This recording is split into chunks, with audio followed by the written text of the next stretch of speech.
Designing effective PowerPoint presentation. Yes sir, देख लीजिए। उसके बाद नेक्स्ट स्लाइड आ गई, tips for making effective PowerPoint presentation. आ गई है, यस सर, आ गई है। Okay, let's start now. So we will be having today the basics of slide presentation, how to design a perfect slide PowerPoint presentation and how to present them. तो designing पे आज हम बात करेंगे, किस तरह से हम डिजाइन करेंगे। देखिए इस तरह की कुछ स्लाइड्स आपको हम दिखा रहे हैं। इसमें क्या दिख रहा है, स्लाइड को देख के आपके मन में क्या आ रहा है? स्लाइड जब देख रहे हैं, जो आप बार बार आगे मूव कर रही है ना, स्लाइड कर रही है, लेफ्ट साइड होगा, right side up down left right हो रही है। बहुत सारा लिखा हुआ दिख रहा होगा आप लोगों का ना। Yes sir. देखिए लग रहा होगा ना कि बड़ा बोरिंग है, इतना सारा कहाँ भर दिया मटेरियल सारा। देख रहे हैं आप लोग? यस सर, दिखाई दे रही है। ये हम आपको प्रेजेंट इसलिए नहीं करने जा रहे हैं कि पहले ही नजर में बोरिंग लग रहा है, कितना सारा मटेरियल इसमें लिखा हुआ है ना। तो यहाँ से हम लोग असल में शुरू करेंगे, ठीक है। यहाँ से हम लोग शुरू करेंगे कि किस तरह से हम डिजाइन कर पाए इफेक्टिव पावर पॉइंट प्रेजेंटेशंस को, ठीक है। उसमें जो सबसे पहली चीज हम लेंगे, the size of the font या साइज जो कहेंगे। दिख रहा है आपको बिग लिख के आया कुछ ब्लैक में? यस सर, बिग लिख रहा है। Yes sir. Okay, the next क्या है आप? प्रोग्रेसिव। सिंपल नहीं दिखा आपको? Big, consistency, clear, progressive, simple, summary. Okay, so we will be having all these, how the font of these words are big या small। फिर उसके बाद एकदम चीजों को सिंपल रखना है। प्रेजेंटेशन का जो मीनिंग है, जो मंत्र है, वो है क्या है? कम्युनिकेशन। हम लोग प्रेजेंटेशन क्यों करते हैं, ये सेमिनार इसलिए करते हैं कि हम अपनी बातों को सामने वाले को समझा सकें, सही से कम्युनिकेट कर सकें। उसको अगर थोड़ा सा विजिबल रेंज में नहीं होगा, बहुत छोटा स्लाइड्स के पॉइंट्स रख देंगे, दिखेगा ही नहीं। बहुत सिंपल नहीं होगा तो वो भी दिक्कत हो जाएगी। और प्रोग्रेसिव होना चाहिए, आपको लगे कि मूव ऑन कर रहा है, एक ही चीज पे अटके हुए नहीं है, ठीक है ना। वो चीजें बढ़ती हो, क्लियर हो, बहुत क्लियरली आपको वो चीजें समझ में आए। और कंसिस्टेंट मतलब ये कि जो भी वैल्यूज है, चीजों से आप जुड़े हुए हैं, उस चीज को लगातार आपके वो पूरे प्रेजेंटेशन में दिखना चाहिए। उसको फिर समराइज करेंगे शुरू में स्टार्ट करके। स्लाइड चेंज हुई, मेक इट बिग करके आया कुछ? नो। बिग क्या होना चाहिए? What kind of big? अभी अगर आप ये देख रहे होंगे स्लाइड, तो इसमें जब टेक्स्ट देखेंगे आप, तो इसमें देखिएगा बहुत सारे लाइनअप है टेक्स्ट के, शुरू से लेके आके। एक ही चीज जो है ना, वो थोड़ा तरह की चीजें बढ़ती चली गई है। ऊपर वाला जो पॉइंट्स आप देखेंगे ये बहुत छोटा है। जब भी आप प्रेजेंटेशन, पावर पॉइंट प्रेजेंटेशन कर रहे हो या तैयार कर रहे हो, तो आपके मन में ये बेसिक चीज आनी चाहिए कि जो भी वर्ड हम सेलेक्ट कर रहे हो वहां पे, वो वर्ड विजिबल रेंज में हो, मतलब कि उसके साइज जो है ना बड़े हो। जनरली हम जो हेडिंग लेते हैं वो 36 से 44 के आसपास लेते हैं, और जो अंदर का मैटर होता है ना, वो 18 से कभी कभी 28 तक मूव करते हैं। अगर सिर्फ बुलेट्स यूज करने हैं, उसके साथ हेडिंग यूज करने हैं, तो 28 तक भी जा सकते हैं, ठीक है। तो ये देखिए 44 का साइज क्या है, 36, 32 और 24 इस तरह के। 24 थोड़ा बड़ा हो गया, लेकिन थोड़ा सा वो होता है कंपेरेटिवली। तो बहुत छोटा स्लाइड आपको नहीं यूज करना है, वो बहुत रेफरेंस में या बेसिक्स में, जड़ में, कहीं पे बेस में उसको इस्तेमाल करते हैं, उस तरह की चीजों को हम लोग। और जब भी चीजें रखें, आपको ध्यान में रहे कि वो 7 फीट की दूरी से उसको आप ऑब्जर्व कर सकें। 7 फीट का जो डिस्टेंस हो, वहां से आपको क्लियरली वो दिख सके, आपके विजिबल रेंज में हो, वो आप एस्टिमेट कर लें। कभी बनाते वक्त घर पे देख लें, 7 फीट से आप अपने डेस्कटॉप पे जब तैयार कर रहे हैं, तो उसको देख लें कि उसकी दूरी इतनी हो कि आप उसको सही से आप आंख से पढ़ पा रहे हो, एक नॉर्मल आइज से। बाकी जिनको विजुअल डिफेक्ट्स है या डिजीज है, तो वो खैर उनके लिए भी स्पेक्टिकल्स के साथ या उसके साथ उनका एक रेंज अलग होगा। ओके, बहुत सिंपल रखना है, मतलब बहुत ज्यादा टफ चीजें, ऐसी चीजें जो दूसरे को समझ में नहीं आई, या ऐसी लैंग्वेज इस्तेमाल कर लिया जो, जैसे बहुत सारे लोग हैं अरबी बहुत अच्छा जानते हैं, सामने सुनने वाला को अरबी नहीं आती, आपने अरबी पूरा उस पर चिप भी दिया पूरे स्लाइड पे और अरबी पढ़ भी रहे। बेहतर है कि उसके साइड में जो भी वहाँ की इजीली लैंग्वेज हो, जिसको वो समझ पा रहे हैं, जिसको आप मुखातिब हैं, जिसको आप बता रहे हैं, वो सही से इस चीज को समझ ले, उस लैंग्वेज में आपको बात करनी है तो बेटर है हमारे पास हम उर्दू, हिंदी, इंग्लिश ये लैंग्वेज अच्छे से इस्तेमाल कर सकते हैं। बहुत सारे कलर्स आपको इस्तेमाल नहीं करना है। जब टेक्स्ट इस्तेमाल करेंगे पहली रो में आप देखें कि टू मेनी कलर्स जब आ जाएंगे तो थोड़ा सा आपको विजुअल फील्ड को थोड़ा डिस्टर्ब कर देगा, आपको बड़ी दिक्कत होगी उस ऐसे टेक्स्ट को पढ़ने में। बनाते वक्त लगेगा कि आप बच्चों की तरह वो पूरा विपी और खेल रहे हैं बैठ के, लेकिन वो आई के लिए सुटेबल और कंफर्टेबल नहीं होता है। इसी तरह से बहुत सारे फॉन्ट्स इस्तेमाल कर लिए, कुछ अपर फॉन्ट हो गए, कुछ लोअर फॉन्ट हो गए, कुछ नीचे में आपने लाइंस डाल रखी है अननेसेसरीली चीजों को, और बहुत ज्यादा आप उसमें वेरिएबल्स जब एक ही लाइन में आप जब ले आएंगे तो वो बहुत दिक्कत करने लगेगी आपको। एक चीज को ध्यान में रखना है आप, रूल ऑफ 6x7, ठीक है। एक लाइन में पर स्लाइड में मतलब 6 से ज्यादा आपकी लाइंस नहीं होनी चाहिए यूजुअली, और एक लाइन में आपको 7 वर्ड से ज्यादा नहीं होना चाहिए। एक मतलब आई मीन कह रहा हूँ कि ये नॉर्मल बात है, थोड़ा सा एक दो अगर आगे पीछे हो जाए तो बड़ी बात नहीं, लेकिन ये इफेक्टिव बात होगी कि जब इतने कम वर्ड्स यूज करेंगे, इतने कम लाइंस पर स्लाइड यूज करेंगे तो ज्यादा आपको चीजें दूसरे तक पहुंच पाएगी। साइंटिफिकली ये प्रूवन है, नहीं तो फिर वो स्लाइड पढ़ने में लग जाएगा, बहुत गौर से सारी चीजें आपकी स्लाइड ही पढ़ने में लग जाएगा तो वो समझ नहीं पाएगा, आपकी बात नहीं सुन पाएगा। इसलिए इस बात को हमेशा ध्यान में रखना है कि स्लाइड पे जो चीज आप प्रेजेंट कर रहे हैं वो चीजें आपके हेल्प के लिए होती है, ना कि वो चीज जो है ना व्यूअर्स के पढ़ने के लिए होती है। जो प्रेजेंटर होता है उसके हेल्प के लिए चीजें वहां पे होती है। आप जब इसका ध्यान रखेंगे तो फिर बहुत ज्यादा स्लाइड डालने की जरूरत नहीं होती है उसमें। और टेक्स्ट को बहुत सिंपल रखना है। अगर इस पेज में आप देखें कि बहुत सारा लिखा हुआ है, कॉम्प्लेक्स इंटीग्रेटेड प्रोग्रेस, इसको पढ़िए, देखिए कितना बजिंग टाइप का है ये। तो इसको जब आप देखेंगे तो ये चीजें लगेगी आपको कि अरे इतना सारा भर दिया गया इसमें, स्लाइड प्रेजेंट नहीं हो रहा है, नहीं तो मूविंग में दिखाता है इसको कितना अच्छा है इसमें आ रहा है। तो ऐसा ना हो कि आपको कुछ इस तरह से होनी चाहिए, कम लिखा हो एकदम। अब ये जब पीछे वाला आपने देखा, इसके कंपेयर में ये अगली स्लाइड आपकी बहुत क्लियर है कि छोटे छोटे पॉइंट्स आपने डाल दिया, उतनी सारी बात को आपने एक समराइज करके आपने इस तरह से इतने में कर दिया, तो ये सिंपलर हो गया फॉर्म इसमें, कंपेरेटिवली उससे बहुत ज्यादा सिंपल हो गया। तो फिर जो आप बात कह रहे हैं टेक्स्ट की, वो बहुत इजीली वो कन्वे हो पाएगी सामने तक। अभी अगर कोई डाटा आप शेयर कर रहे हैं बहुत ज्यादा, जैसे मान लिया एक डाटा है कि 3 जगहों पे इतना ज्यादा जनवरी से लेकर दिसंबर में लीव्स जो फॉल करती हैं, ठीक है, तो उसका डाटा आपने दिया, लाखों में मिलियंस में डाटा है। तो इस तरह से मिलियंस पूरा लिखने की जरूरत नहीं है, कायदा सैकड़ा, हजार, 1000, लाख, 10 लाख, इस तरह से कोर्स में नहीं जाना है। आप इसको थोड़ा सा और सिंपल कर सकते हैं, इससे पढ़ने में दिक्कत होगी सामने वाले को। अब बहुत ज्यादा एनवाइड फील होगा कि अरे इतना डिटेल डाल दिया। अब दूसरी स्लाइड में आप देखिएगा उसी डाटा को आपने मिलियंस में चेंज कर दिया, तो उधर जो आपको लिखा हुआ था 11,532,234, इधर देखिए 11 हो गया। वो तो ऑलमोस्ट आपने वो चीजों को सिंप्लीफाई कर दिया, ठीक है। उधर लिख दिया वेरिएशन आपके 10⁻⁶ करके, तो वो सारी चीजें आ गई वहां पे। तो जब भी आप ग्राफ शो करें या डाटा, बहुत ज्यादा रिसर्च में बहुत सारी चीजें आपके ऐसी आएगी कि जिसमें आपको लगेगा कि अरे डाटा शेयर करना होता है या फैक्ट्स बताना होता है या कहीं पे वेरिएबल्स के बारे में बात करनी होगी, मैथमेटिकल डाटा होगा, बहुत सारे पेशेंट्स का डाटा होगा, अलग वेरिएबल्स को आपको प्रेजेंट करना है, तो उसको एकदम सिंपल वे में लाइए। और जो स्टैंडर्ड यूनिट है ना उसमें लाने की बहुत जरूरत है। इसलिए नहीं कि आप इंडिया में शो कर रहे हैं पाउंड और फुट की बात कर रहे हैं, आपको केजी में बात करना पड़ेगा, आपको सेंटीमीटर्स में बात करनी पड़ेगी।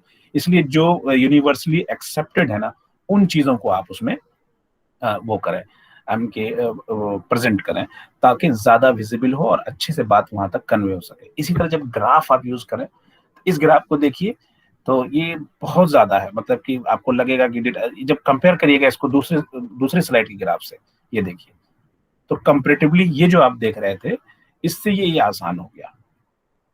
3 लाइन आपकी सिंपली वे में, बहुत ज्यादा ग्राफ को कलर नहीं करना है, बहुत ज्यादा उसमें आपको इनपुट्स नहीं डालना है। हर महीने का आप देख रहे थे उधर, यहाँ देखिए कि इसने जनवरी से मार्च यानी 3 तिमाही पे इसने कर दिया, हर 3 माह पे उसको प्रेजेंट कर दिया। तो इसकी कंपेरेटिवली जो पहले आप देख रहे थे ये बहुत आसान हो गया। इसलिए जिस तरह से टेक्स्ट की बात थी, जिस तरह से डाटा की बात थी, और इसी तरह ग्राफिकल प्रेजेंटेशन में भी आपको देखना है कि वो चीजें और सिंपल होके सिंप्लीफाई हो जाए। इसलिए बहुत ज्यादा कलरिंग डाल देना, बहुत ज्यादा टेक्स्ट भर देना, या बहुत ज्यादा ग्राफ्स का इस्तेमाल करना या फिर बुलेट्स का इस्तेमाल करना, वो ज्यादा एनवाइंग हो जाता है, फिर बात सामने समझ में भी नहीं आती, या गलत जगह आप ज्यादा मेहनत कर देते हैं। हाँ, कुछ ये भी देखा जाता है कि आर्ट का बहुत इस्तेमाल करते हैं, यानी आप प्रेजेंटेशन कर रहे हैं उसमें अननेसेसरली आर्ट को आप डाल देते हैं, तो उससे क्या होता है कि वो डिस्ट्रैक्ट करता है ऑडियंस को, वो उसमें खो जाता है। जैसे मान लिया आपने एक हाथी बना दी, वो सोच के चल गया, पूरी कहानी आप उनकी हाथी पे चलेगी। यानी जो जो प्रेजेंट करता है ना उस वक्त, जब भी आप देखेंगे सेमिनार रूम जो है बहुत नींद लाने वाली जगह होती है, कंफर्टेबल होती है, बेहतर बना होता है, एरेशन अच्छा होता है, हो सकता है एसी चल रहा हो, तो वहां पे लोग सो भी जाते हैं। तो बड़े बड़े सेमिनार में यही हाल होता है कि आपका प्रेजेंटेशन कितना इफेक्टिव आप बना सकें और कितने स्मार्टली आप उनको अपनी तरफ जोड़ के रख सकें।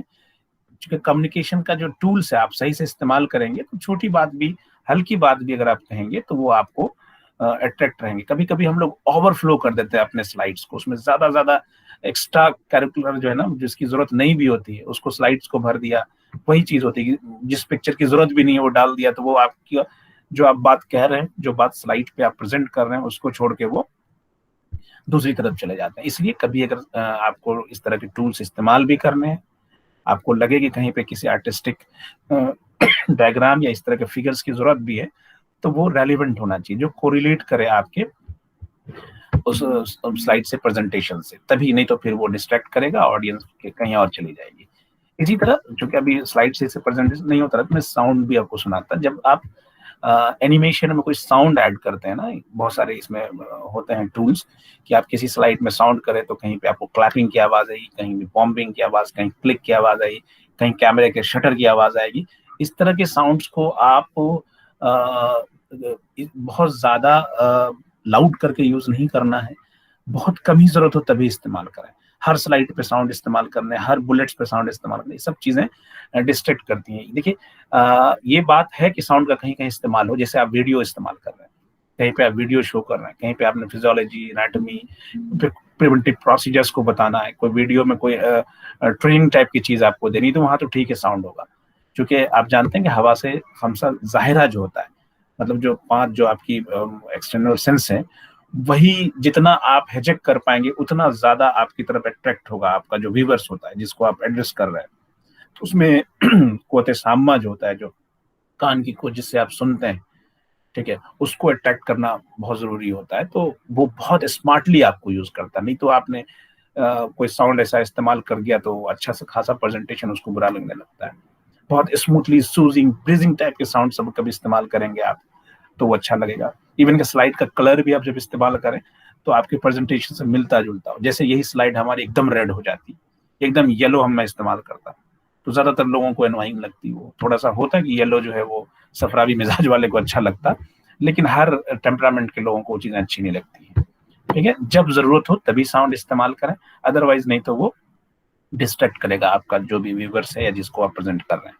इसी तरह से एक ट्रांजिशन ऑप्शन आता है, जिसमें जब एक स्लाइड से दूसरे स्लाइड में आप मूव कर रहे हैं, या एक ही स्लाइड पे एक फिगर से दूसरा फिगर, एक लाइन से दूसरी लाइन, वो एक वर्ड से दूसरा वर्ड आप जा रहे हैं, अपियर डिसअपियर वाला जो है वो बढ़िया से इस्तेमाल कीजिए। अभी हम कुछ ट्रांजिशन दिखाते हैं, क्योंकि ये स्लाइड किसी वजह से मूव नहीं करती फुल स्लाइड करने के बाद, तो मैं दिखा पाता उसको, कभी होगा तो और कर सकते, वो सबसे अच्छा होता है।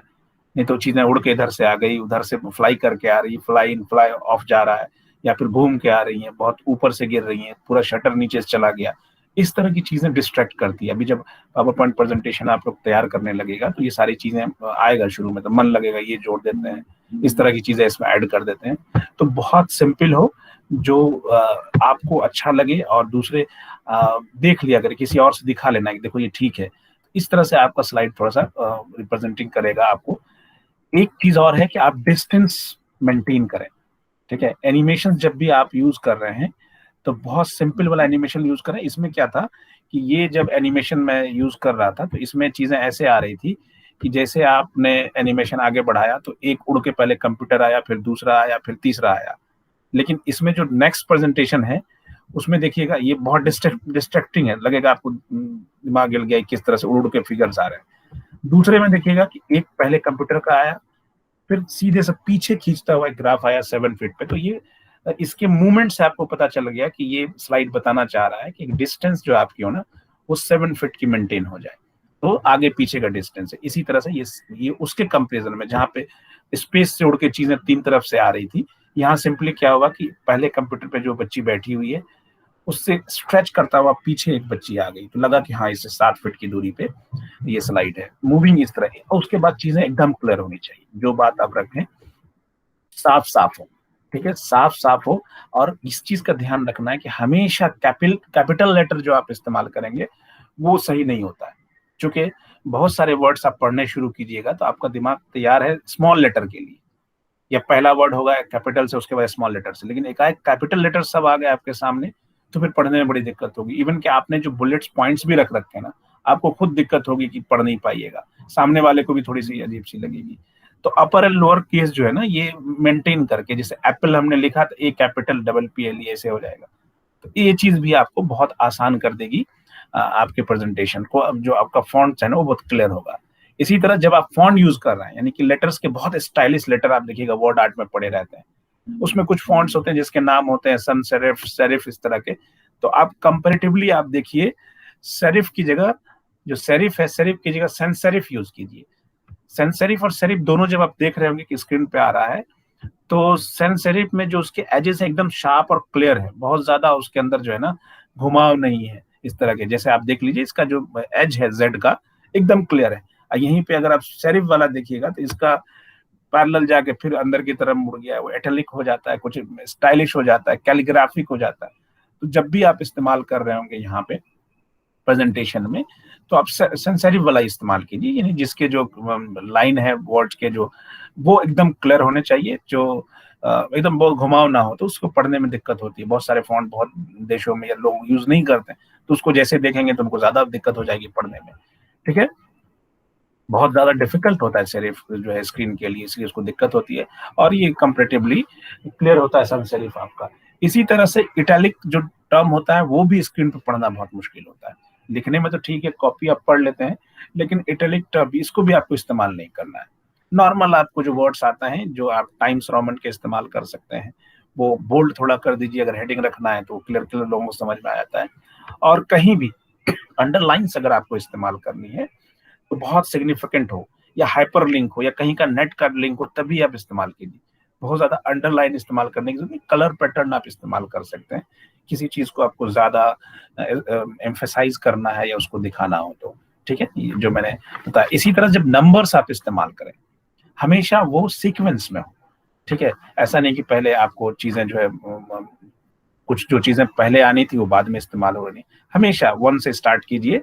ठीक है, जैसे बहुत सारी एक बहुत आसान सी आप लोगों ने सुनी हुई चीजें कि एलिफेंट को किस तरह से फ्रिज में रखना है, तो आप सुनता होगा लोगों को परेशान करते हैं अक्सर पूछते हैं कि फ्रिज में बताओ रखना है एलिफेंट को तो कैसे करेंगे। तो पहली चीज क्या है कि फ्रिज का डोर खोलेंगे आप, फिर उसको एलिफेंट को अंदर रखेंगे, फिर उसको डोर को क्लोज कर देंगे। ठीक है, अगर यही फिर आपको कुछ पूछ ले कि नहीं उसी फ्रिज में आपको जिराफ को रखना है, तो आप वही कीजिएगा, फ्रिज खोलिएगा, जिराफ रखिएगा, बंद कर दीजिएगा, तो क्वेश्चन होगा कि हाथी कहाँ गया।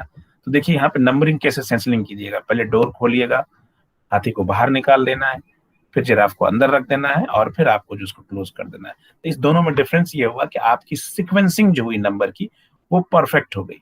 पहले खाली था फ्रिज, ओपन किया, हाथी को अंदर किया, मैंने बंद कर दिया। फिर उसके बाद सेकंड क्वेश्चन था कि जिराफ को कैसे रखेंगे, तो आपने पहले खोला, हाथी को बाहर निकाला, जिराफ को। ये एक कॉमिक सेंस में बात बताने की जरूरत यह है कि आपका सीक्वेंस, आपकी जो सीक्वेंसिंग हो वो परफेक्टली अरेंज हो, न तो दिक्कत हो जाएगी आपको। ठीक है, बुलेट्स जब आप इस्तेमाल करते हैं, जो पीछे की तरफ आप देखेंगे पॉइंट्स इस्तेमाल कर रहे हैं, या गोल जैसा, या स्क्वायर शेप में इस्तेमाल करते हैं, या फिर कोई कलरफुल इस्तेमाल करते हैं बुलेट्स में, कोई फिगर भी आप इस्तेमाल कर सकते हैं, टिक मार्क्स, एरो मार्क्स इस्तेमाल कर सकते हैं, कट मार्क्स इस्तेमाल कर सकते हैं, डिफरेंट जो मैथमेटिकल शेप्स हैं उसको आप बुलेट्स की तरफ इस्तेमाल कर सकते हैं। तो वो भी आपको बहुत प्रायोरिटी होनी चाहिए कि जरूरत है उस बुलेट की, तभी कहीं पे जरूरत है। ऊपर में आपने हेडिंग लिखा कि these are the 5 points I am going to discuss, ठीक है, तो आप 5 पॉइंट्स लिख दीजिए। ठीक है, कहीं बताना है कि इसके 4 टाइप्स होते हैं तो 4 पॉइंट्स आप लिख दीजिए। कहीं बताना है कि these are the things we are going to discuss, तो आपने जब पॉइंट्स नहीं लिखा, नंबर्स ऊपर नहीं बताया, तो आप सिर्फ पॉइंट पॉइंट बुलेट डाल दीजिए, नंबर डालने की जरूरत नहीं। अगर एक में नंबर डाल दिया बड़ा, तो उसके सब हेडिंग में दूसरे रोमन्स की यूज कर लेंगे, स्मॉल वाला इस्तेमाल कर लेंगे। तो इसलिए हमको हमेशा बुलेट्स में ध्यान रखना है कि आपकी प्रायोरिटी हो, सिक्वेंसिंग हो, ठीक है, हायरार्की हो, मतलब कि जो चीजें जिस हिसाब से अरेंज होनी चाहिए उस हिसाब से इस्तेमाल करें। इसी तरह जब आप कलर का इस्तेमाल करें, जो एकदम कंट्रास्ट कलर बहुत जरूरी होता है। जैसे ब्लैक के ऊपर हम यहाँ देखिए हल्का सा ब्लैक है, वो है ग्रेइश है, उस पर आपको जो व्हाइट लिखा है बहुत क्लियर दिख रहा है। यही अगर आपको ग्रे पे थोड़ा डार्क लिख देते दिक्कत हो जाता, या डार्क पे लाइट थोड़ा चेंज नहीं हो रही है स्लाइड्स नहीं चेंज हो रही हैं सर, अब हो गया सर, उस टाइम से तो एनिमेशन चल रहा जब था। भी आप कलर लिख रहे होंगे तो कलर में कंट्रास्ट कलर होना चाहिए। जैसे आप बैकग्राउंड आप डार्क पे आपका बैकग्राउंड जो व्हाइट हो जाए या हल्का डार्क डार्क हो जाए, तो इस तरह से ऐसे कलर यूज करने हैं जिस कलर में उसके बैकग्राउंड और कलर मिलके चीजें शार्प हो। बहुत ज्यादा आपको अगर तीखा टाइप का कलर हो गया ना, येलो आपने यूज कर लिया रेड पे, तो इस तरह की चीजें और भी गड़बड़ करेंगी। डार्क और लाइट डार्क का आपका कॉम्बिनेशन रखना, बहुत कंप्लीमेंट्री कलर्स इसको बोलते हैं, वो जरूरी होता है। जैसे यहाँ देख लिया आपने, जो पहली वाली लाइन है वो हाई कॉन्ट्रास्ट है, ठीक है, और नीचे वाली है जो वो लो कॉन्ट्रास्ट है बैकग्राउंड के कंपैरिजन में।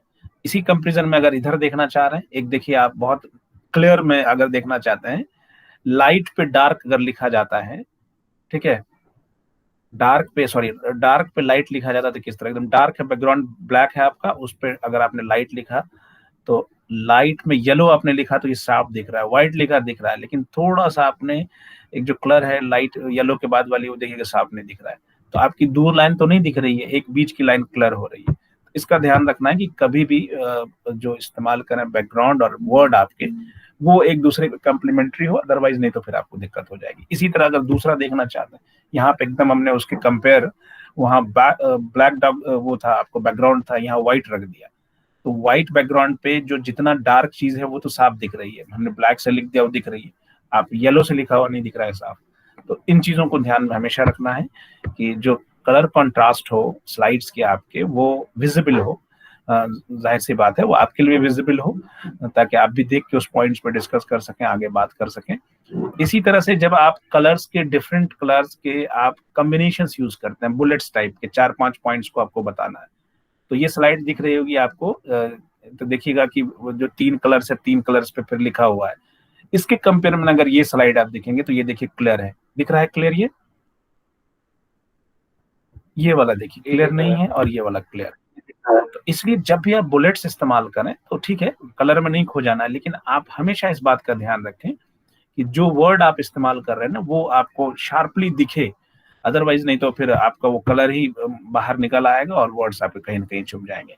तो ये भी एक पॉइंट है जिसमें आपको कलर कॉम्बिनेशंस को ध्यान में रखना। When you are using the figures, कोई भी पिक्चर इस्तेमाल कर रहे हैं तो उसका आपको साइज बहुत मैटर करता है कि उसके हेडिंग के साथ साथ वो साफ दिखे भी आपको, अदरवाइज आपको जब नहीं दिखेगा तो ऑडियंस जो 10 फीट 15 फीट या 7 फीट से ज्यादा पे बैठी उसको साफ नहीं दिखेगा। जैसे इस पिक्चर में देखिए, हेडिंग्स बड़ी हो गई और पिक्चर बहुत छोटा आपने कर दिया, तो इसमें पता ही नहीं चल पा रहा है कि वो पिक्चर में क्या बात हो रही है, वो एक्सरे जबकि व्यू कर रहा है। इसी तरह अगर आपने देखा कि आपने किसी पॉइंट्स को वो करना है, फोकस करना है, तो एकदम एक्सट्रीमली राइट में कर दिया तो बातें नहीं समझ में आ रही। इसको अगर लेफ्ट में देखिए, फोकल पॉइंट्स को करीब लाया और उसी पॉइंट्स में जहां पे आप डिस्कस कर रहे हैं जिस चीजों को, उसके ठीक नीचे या उसके ठीक सामने या फोटो जब इस्तेमाल करेंगे तब सही से वो कोरिलेट हो पाएगा, नहीं तो फिर वो बात समझ में नहीं आएगी।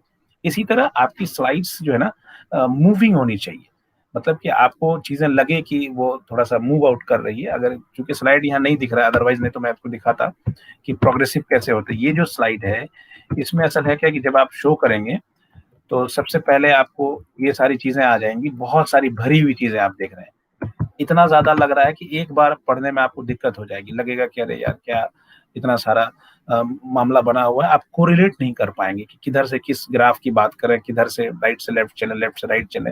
यही अगर दूसरी स्लाइड को देखेंगे तो इसमें बात कंपैरेटिवली बहुत क्लियर है। चूंकि क्यों, तो सबसे पहले जिसको हम ड्रॉ करते हैं तो एक्स एंड वाई एक्सिस आता है, उसके बाद नीचे का लिख के आता है कि वाई एक्सिस जो हमारा है या एक्स एक्सिस जो है वो क्या कहता है, तो लिख के है कम्प्लेक्सिटी ऑफ इंटरेक्शन।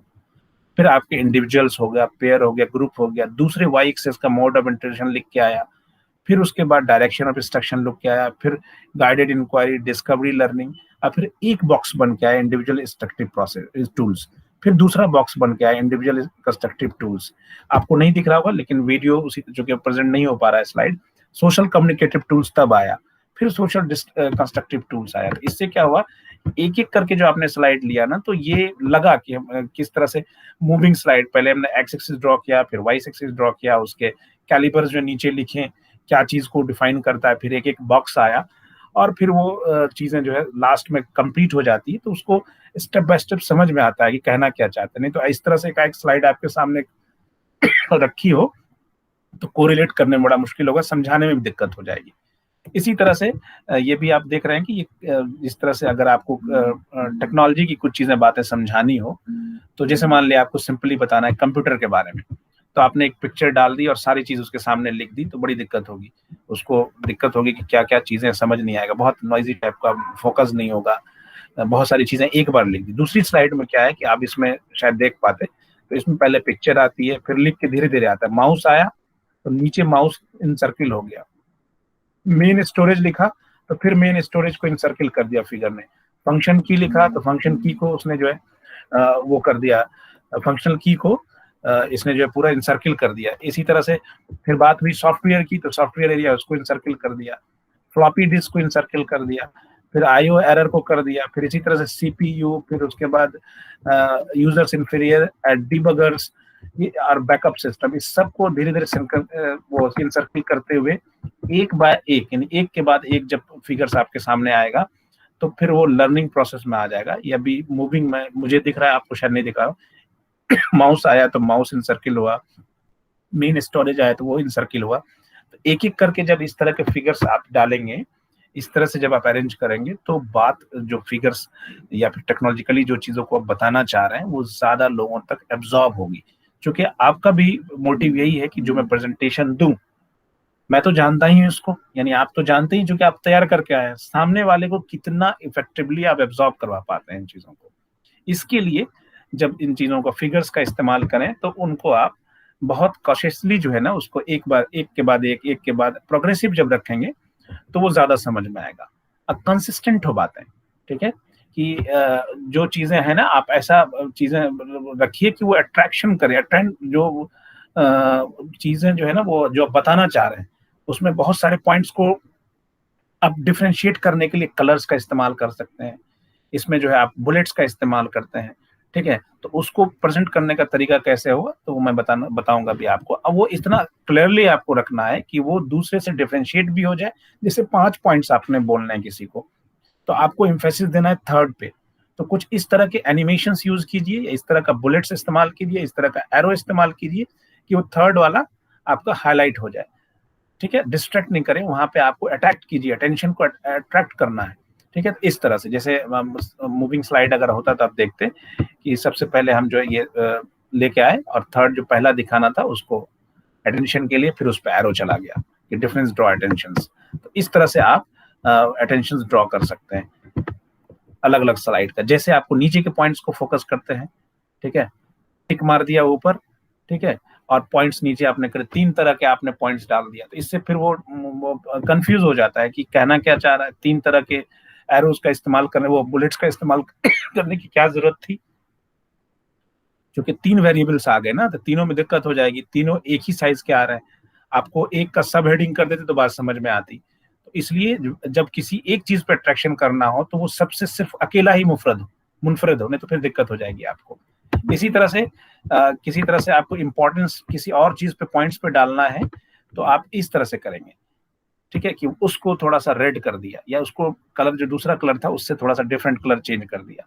लेकिन अगर इस तरह से आप कर दीजिएगा, 3, 4, 5 कलर इस्तेमाल कर दिया, हर लाइन में अलग अलग कलर इस्तेमाल किया, सब में अगर एक ही कलर इस्तेमाल कर रहे हैं तो उस लाइन की वो इंपॉर्टेंट पॉइंट या इंपॉर्टेंट वर्ड हो सकता है।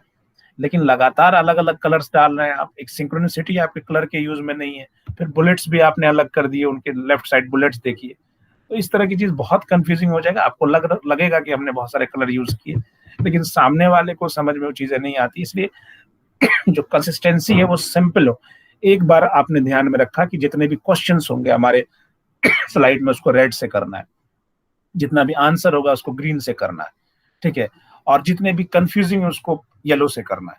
तो आगे आप 50 स्लाइड में भी उसको इस्तेमाल करेंगे तो वो मूड बन जाएगा देखने वाले का कि वो रेड इस्तेमाल किया है क्वेश्चन से, ग्रीन इस्तेमाल किया ये आंसर है, और जो कंफ्यूजिंग है जिसके अभी तक सॉल्यूशंस नहीं आए वो येलो है। तो वो कंसिस्टेंसी आपको जो भी कलर पैटर्न यूज करना है उसको हमेशा मेंटेन रखना है, नहीं तो बहुत दिक्कत होगी। जैसे इस स्लाइड में देखिए आपको किस तरह से आपने एक पिक्चर यूज किया जिसमें इस तरह से आपको ये इस्तेमाल किया, तो वो अट्रैक्ट जो वर्ड है अट्रैक्शन, उसको ये बहुत ज्यादा आपको वहीं पे आपका ध्यान ले जाएगा कि ये बात कहना चाह रहा है, पूरी स्लाइड में यही इसका निचोड़ है।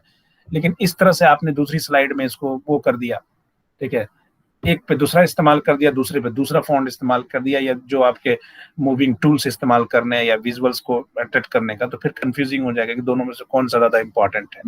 तो आपकी कंसिस्टेंसी नहीं रही, आप सिंक्रोनाइज नहीं कर पाए इन चीजों को।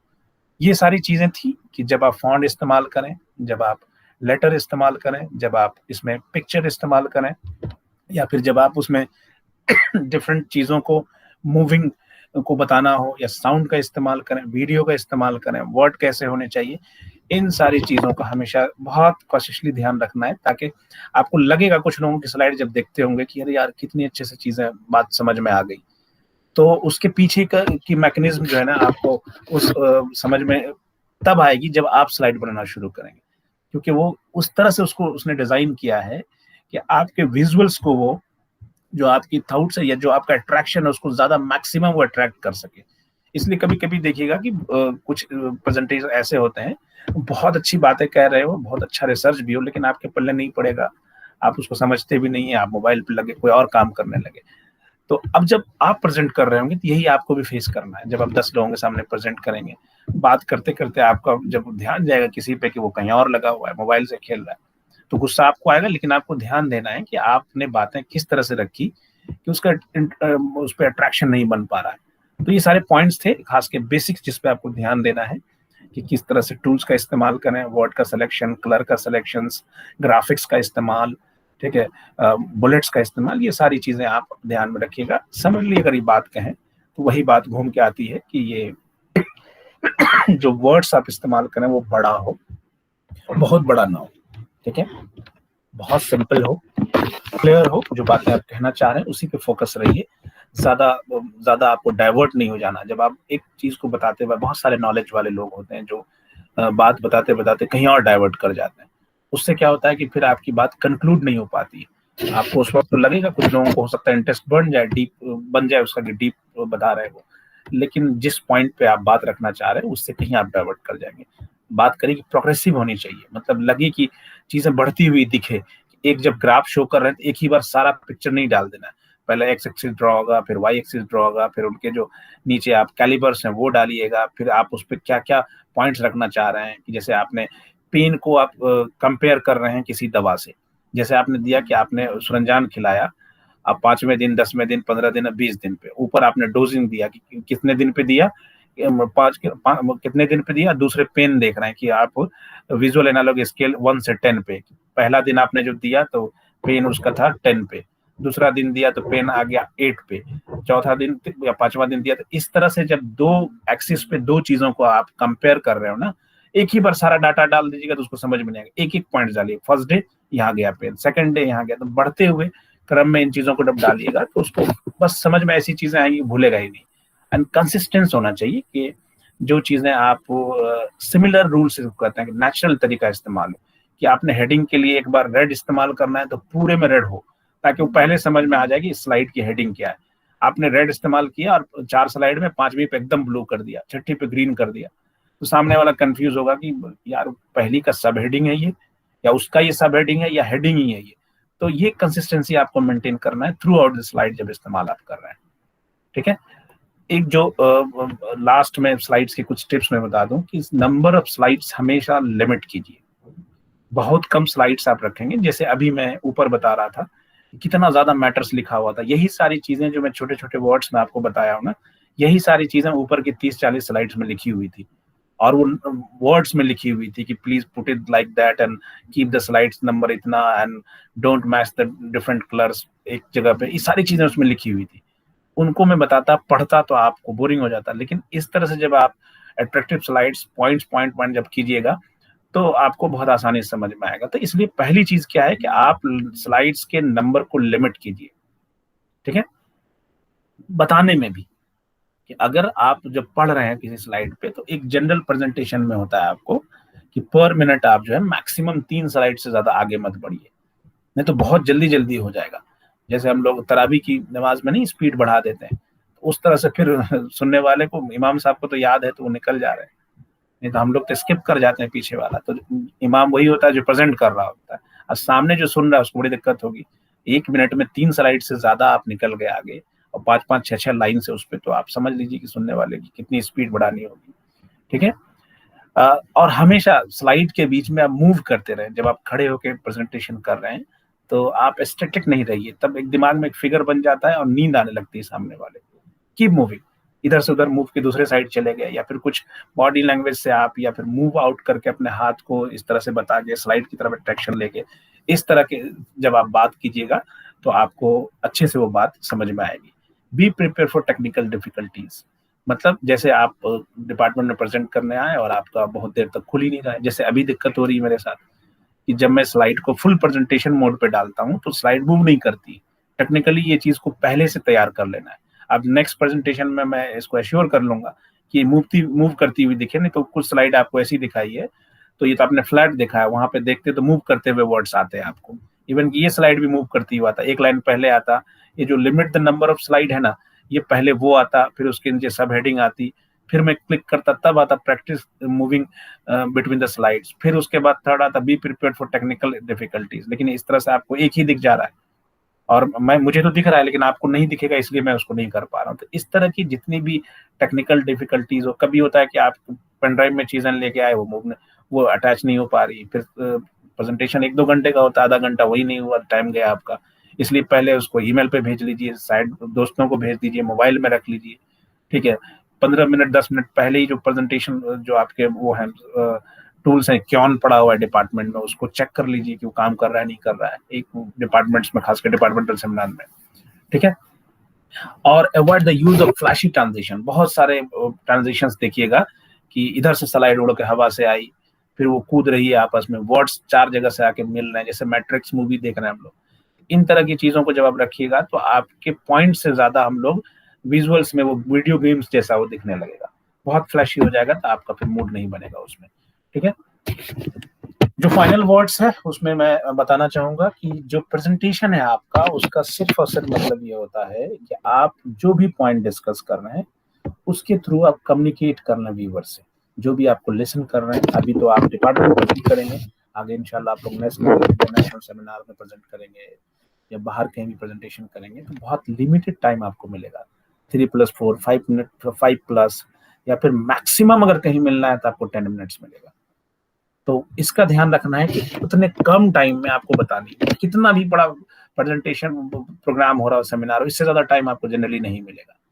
ठीक है। एक आध जो इनॉग्रल लेक्चर होता है उनको 1 घंटा मिल जाता है। तो इसलिए आप हमेशा ध्यान रखना है कि उतना ही टाइम में आपको सही से विजुअल्स का भी ध्यान रखना है, वर्ड्स का भी, figure, graphics, text, backgrounds, colour, सब ध्यान रखते हुए आपको कोशिश कीजिए कि बेहतरीन कम्युनिकेट कर सकें आप।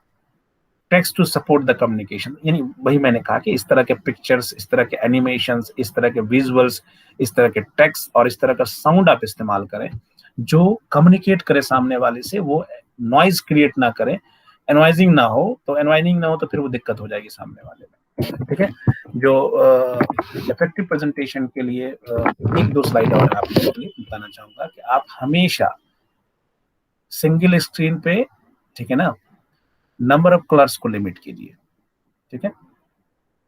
ब्राइट कलर्स जो आप बना रहे हैं, ठीक है, small bright colors makes small objects and thin line stand out. However, some vibrant color are different to read and projected. पीछे भी बात हुई, कुछ इस तरह के कलर्स आप इस्तेमाल कर दीजिएगा तो दिखेगा नहीं, मल्टी कलर्स इस्तेमाल हो गए, या फिर येलो एकदम निकलता हुआ रेड के साथ कॉम्बिनेशन बना दिया आपने। ठीक है। एक चार्ट पे आप 4 से ज्यादा कलर्स इस्तेमाल नहीं कीजिएगा। ठीक है। जब एक्चुअल प्रेजेंटेशन करने जाए, ठीक है, तो उसको आप एक बार स्लाइड प्रेजेंटेशन जहां कर रहे हो, तो जैसे आपने आपके क्लास में करनी है, तो जिस वॉल पे करना हो, जिस स्क्रीन पे करना हो, एक बार जरूर चेक कर लें, क्योंकि आपने जो स्लाइड का कलर बनाया है, हो सकता है वहां पे बहुत फीका आ जाए। ठीक है। आपने बनाया ब्लैक में बनाया सारे वर्ड्स, आज जिस पे प्रेजेंट कर रहे हैं वो व्हाइट है तो बहुत अच्छा है, जो बोर्ड जिस पे आप प्रेजेंट कर रहे हैं, अगर वो थोड़ा डार्कनेस ग्रे हो गया तो आपके जो वर्ड्स हैं सब थोड़े से डिम हो जाएंगे, फिर वो अट्रैक्ट ही नहीं कर पाएगा सामने को, विजुअल रेंज में आएगा ही नहीं, वो अजीब सा फेडेड सा नजर आएगा। तो इसको हमेशा ध्यान रखें कि आप जो वर्ड एक ही स्लाइड 2 ही स्लाइड जब तैयार कर रहे हो तो उसको एक दिन चेक कर लें उस पे जाके, जहां एक्चुअल आपको प्रेजेंट करना है, तो नहीं तो फिर आपको आखिरी दिन दिक्कत होगा, मैंने तो अच्छे से तैयार किया था, यहाँ यार दिखने में मजा नहीं आया। एक बार आपके मन में एक बात घुस गई कि यार कलर क्यों नहीं सही दिख रहा है, तो फिर आपको टेंशन जैसे ड्रॉ होगा, तो पूरा प्रेजेंटेशन का जो अटेंशन है आपका, जो आप बातें पढ़ के आए हैं, आप इतने रिसोर्स इकट्ठा करके आए हैं, कई बुक्स आपने कंसर्न बुक आपने कंसर्न किया है, या फिर बहुत सारे पेपर्स पढ़े आपने, खुद आपने थॉट्स आपने इनबिल्ट करके उसमें डाले हैं, या फिर आपने बहुत सारे डिस्कशन पॉइंट रखे हैं, कुछ क्वेरीज टाइप की चीजें डाली है, कुछ व्यूवर्स के लिए क्वेश्चन आंसर रखे, वो सारा आप भूल जाइएगा। क्योंकि एक चीज का ध्यान रखें कि जो चीजें आप प्रेजेंट कर रहे हैं उसमें से 30% ही स्लाइड्स पे रखने चाहिए मैक्सिमम। उससे ज्यादा आप जब स्लाइड्स पे रखिएगा तो फिर वो बात किताब की तरह उतारा हुआ। आप भी बहुत सारे प्रेजेंटेशन देखे होंगे, तो आपको भी लगा होगा कि ये यार मजा नहीं आया, पूरा का पूरा भर दिया, जैसे मैंने आपको दिखाया एक स्लाइड, वैसे ही मैं भी दिखा रहा हूँ आपको। ये देखिए भरी हुई स्लाइड से, पॉइंट्स में पढ़ूंगा लेकिन भरी हुई स्लाइड से जो पिक्चर्स की तरह हम लोग पीछे इस्तेमाल कर रहे थे, उससे कंपैरेटिवली आपको दिखेगा कि प्रेजेंटेशन अगर इस तरह हो तो कितना बोरिंग हो।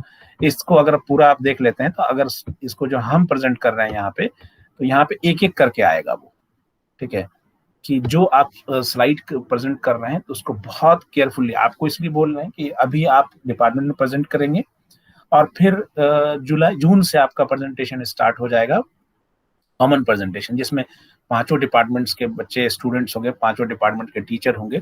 तो हमने इसलिए पहले यहाँ शुरू कर दिया कि तब तक कम से कम आप लोग तैयार हो जाए इस चीज के लिए। आपका प्रेजेंटेशन यहाँ हो जाएगा तो वहां बोलने के लिए आसान हो जाएगा, आपको तब फील होगा कि हमारी तैयारी हो गई ऑलरेडी।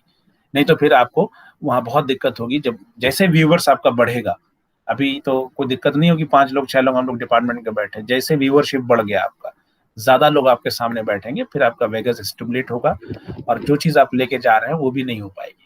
आप लोग के जो टॉपिक्स दिए गए हैं उसके लिए मैं ये स्लाइड पे बताना चाहूंगा कि बहुत केयरफुली प्लान कीजिए, स्टिक टू द टॉपिक। पहले तो आप असेस कीजिएगा आपको कितनी देर बोलना है। हम लोग का जो 2 घंटे का प्रेजेंटेशन होगा, उसमें हम लोग जो प्रेजेंटेशन डिपार्टमेंट में लेंगे, उसमें ये रूल होगा कि आधा घंटा सिर्फ प्रेजेंटेशन, मतलब कि आधा टाइम जो उसका है, अगर 2 घंटा हम जाते हैं तो 1 घंटे का प्रेजेंटेशन आपको बनाना है। बाकी का 1 घंटा सिर्फ डिस्कशन होगा उसी पॉइंट पे जो आपने प्रेजेंट किया या जो आपसे क्वेश्चन आंसर होंगे। तो इस चीज के लिए तैयार रहना है, और जो भी टॉपिक आपको दिया जाए, जैसे अभी आपको टॉपिक किसी को दिया गया है कि प्रिवेंशन के मोड्स को आपको जानना है, ठीक है ना, तो उस टॉपिक पे आप बहुत क्लियरली अपने आप को तैयार कर लीजिए।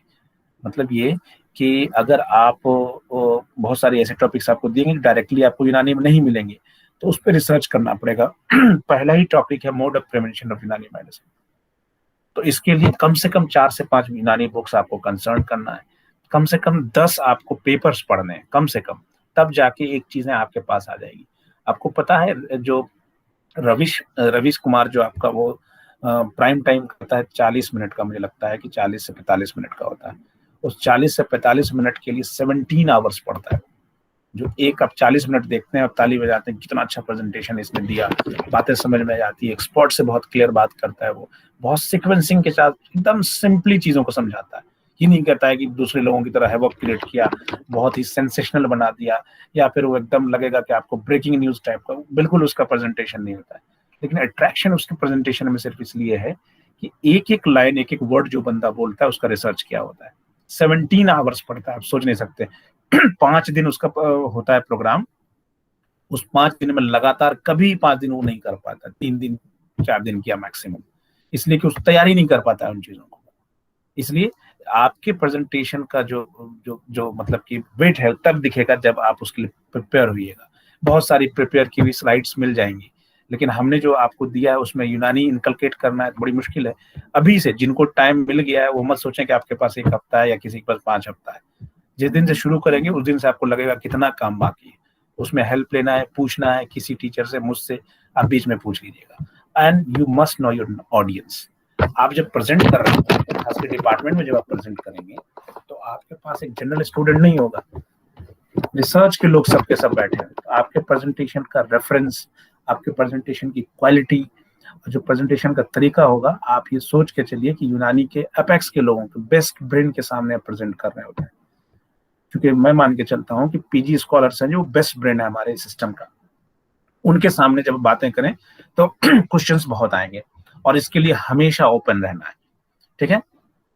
तो आप पहले उसको एसेस करें किसके सामने प्रेजेंट करना है, उस हिसाब से जब ये आपको टूल्स पता होंगे तभी आप तैयारी कर पाएंगे।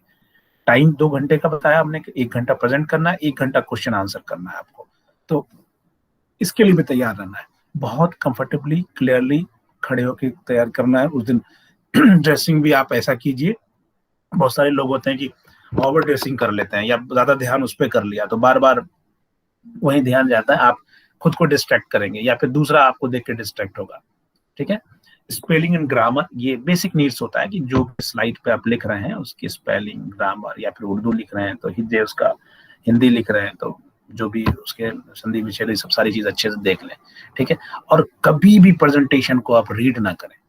होता नहीं 4 लाइन है, do not read the presentation, देखिए मैं पढ़ रहा हूँ, practice the presentation so you can speak for bullet points, the text should be acute for the presenter rather than a messenger for the clue होना चाहिए viewers के लिए। तो ऐसे नहीं पढ़ना है, सिर्फ ऐसे इस पॉइंट्स को बोल देना था हमको, पॉइंट लिखा हुआ है मेरे लिए, वहां से मुझे सिर्फ रेफरेंस लेना है कि हमको क्या बोलना है।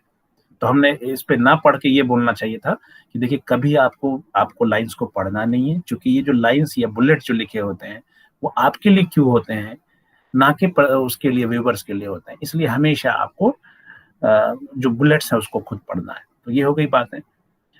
जब भी आप स्टार्ट करें, ठीक है, आप क्या करें कि जो प्रेजेंट करने जा रहे हैं ना उसकी एक ओवरव्यू शुरू में बता दें, ब्रीफ सा कि आप क्या करने जा रहे हैं। देखिए मैं प्रेजेंट करने जा रहा हूँ, इसमें मैं modes of prevention of Unani medicine बताऊंगा।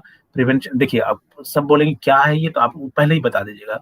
अभी तक हम लोग मॉडर्न्स के जो मोड्स पढ़ रहे थे उससे ये डिफरेंट है, हमारे यहाँ भी मोड्स ऑफ प्रिवेंशन है, उसको मैं बताने जा रहा हूँ, जिसमें आप पहले मैं थ्योरेटिकल बताऊंगा, फिर एप्लीकेशन बताऊंगा, फिर उसके डिफरेंट जो पॉइंट्स होंगे 4-5 जो भी आपको दिख रहे हैं उसको मैं डील करूंगा, और फिर हम क्वेश्चन आंसर लेंगे इसके आखिर में। ठीक है, इस तरह से आप पहले ही आपने ओवरव्यू कर दिया तो सामने वाले को समझ में आएगा, मूड बना रहेगा कि अच्छा ये बातें होती हैं। ठीक है,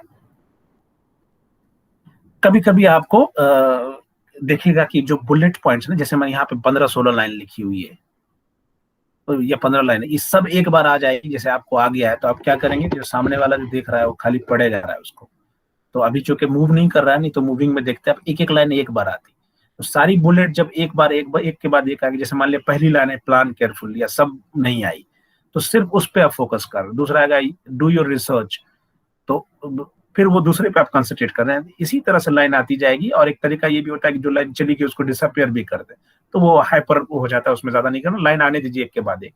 इस तरह से बुलेट जो है ना एक साथ आपका इस्तेमाल हो।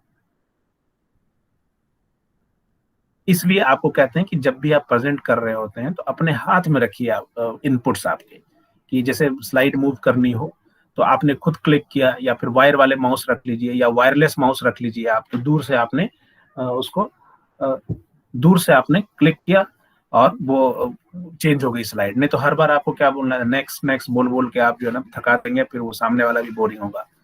ठीक है, इसलिए और एक चीज होती है, जब कभी आप साउंड इस्तेमाल कर रहे हैं तो आपने क्लिक किया, साउंड आ गया, वो जब तक फिनिश कर रही है अपनी बात, आप बीच में बोलने शुरू हो गए। इसका ध्यान रखना है कि उसको ध्यान में रखना कि जब वो कंप्लीट हो जाए, वो चीजें आ जाए स्लाइड पे, वो पूरा उसका प्रेजेंटेशन हो जाए, तब आप बोलिए। उसमें एक बुलेट आ गया, एक लाइन आ गई, तब आप बोलिए।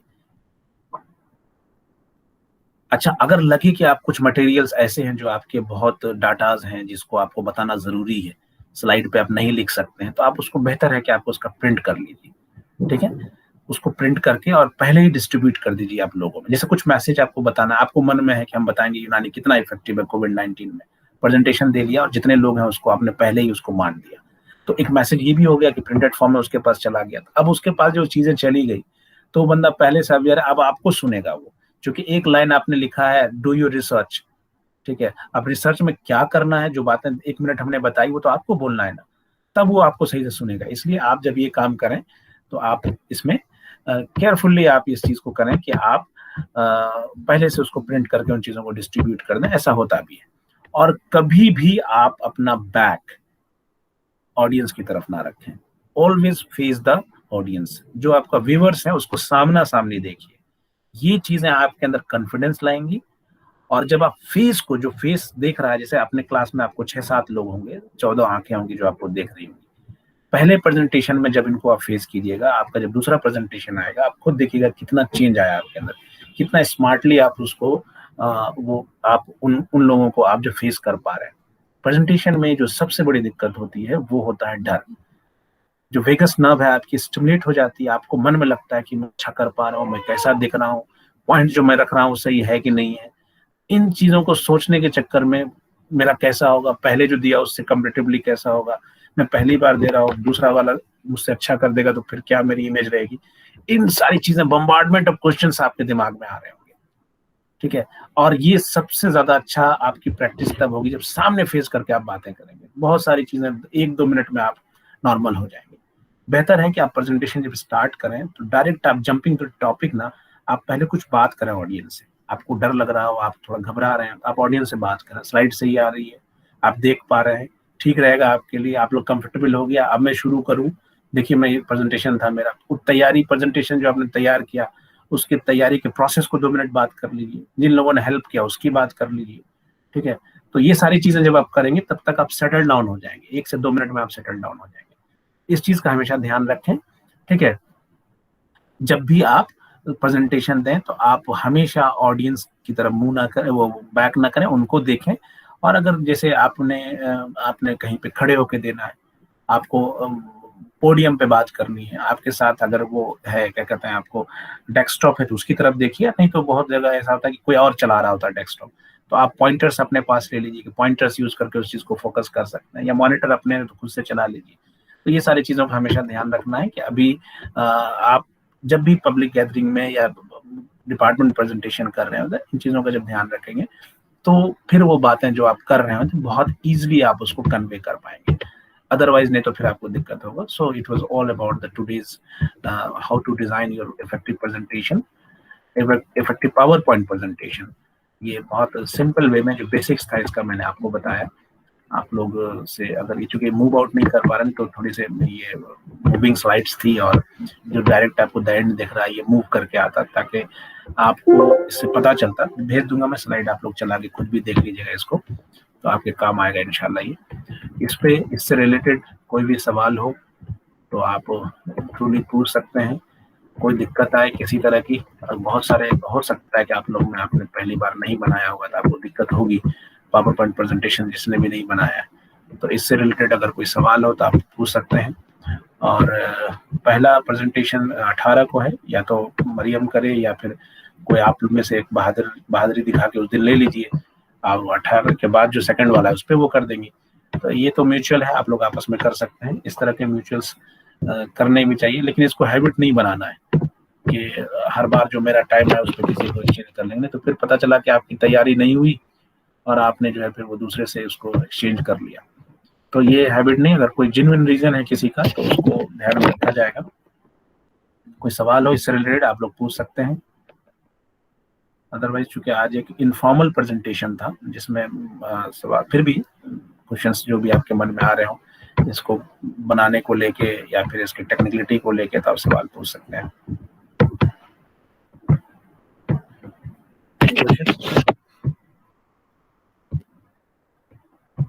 सर एक बार प्रैक्टिकल कॉल करके देखना पड़ेगा लैपटॉप में। हाँ, जब आप तैयार करें तो एक बार अपने लैपटॉप पे देख लें कि वो प्रेजेंटेशन सही से बना या ना बना, या फिर उसका जो मैंने कहा कि कलर कैसा आ रहा है, डेस्कटॉप है डिपार्टमेंट को वहाँ भी बना के देख सकते हैं। ठीक, कभी कभी ये भी होता है आपको कि आपने जो सॉफ्टवेयर है वो 2003 वाला माइक्रोसॉफ्ट पे बना दिया, 10 पे खुल नहीं रहा है या कंपेटिबिलिटी मोड में नहीं आ रहा, तो बहुत दिक्कत हो जाएगी आपको।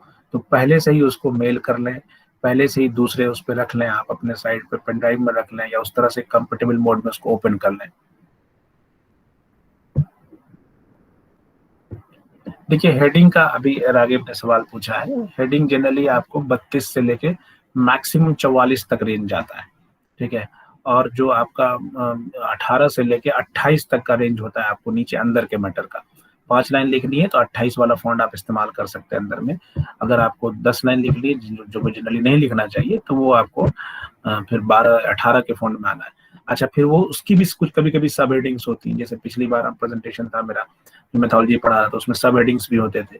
तो उस सब हेडिंग्स को का भी थोड़ा सा छोटा अंदर विजुअल रेंज में 18 तक, 12 तक, 16 तक जा सकता है। लेकिन एवरेज जो है आप ये दोनों हेडिंग, चाहे आपकी हेडिंग हो या अंदर की सब हेडिंग्स हो, दोनों कंपेरेटिवली इसके साइज डिटरमाइंड होने हैं। अगर मान लिया ऊपर 44 रखा है तो नीचे 28 रखिए, 32 या 36 रखा है तो आप 20 रखिए, 24 रखिए। इस तरह से कंपेरेबल होना चाहिए आपका। और कोई क्वेश्चन?